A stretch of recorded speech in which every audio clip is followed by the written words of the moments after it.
deism. The other scripture is Colossians chapter 1 verse 17 na sinasabi, He is before all things, and in Him all things hold together.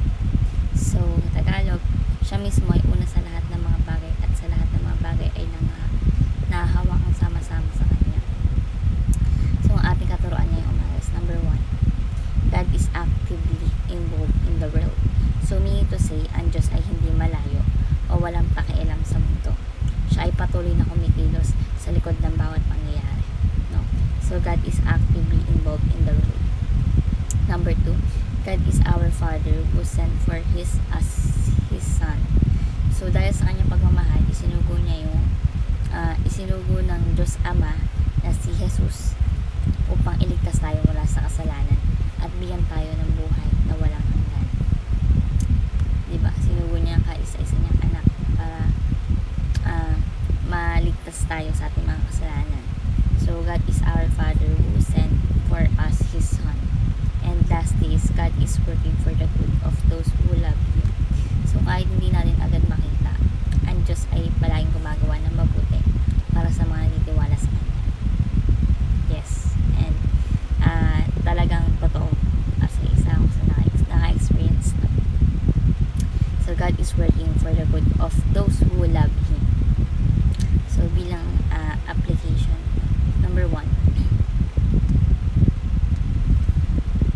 fear not, for God is actively working.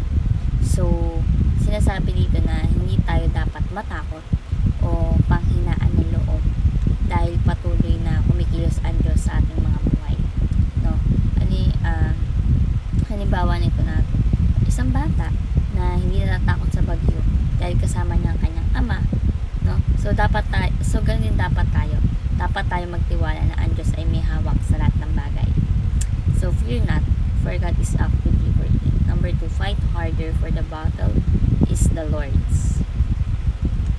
So, dito sinasabi na kahit mahirap ang laban sa buhay, dapat tayo magpatuloy sapagkat ang tagumpay ay mula sa ating Panginoon Diyos. No?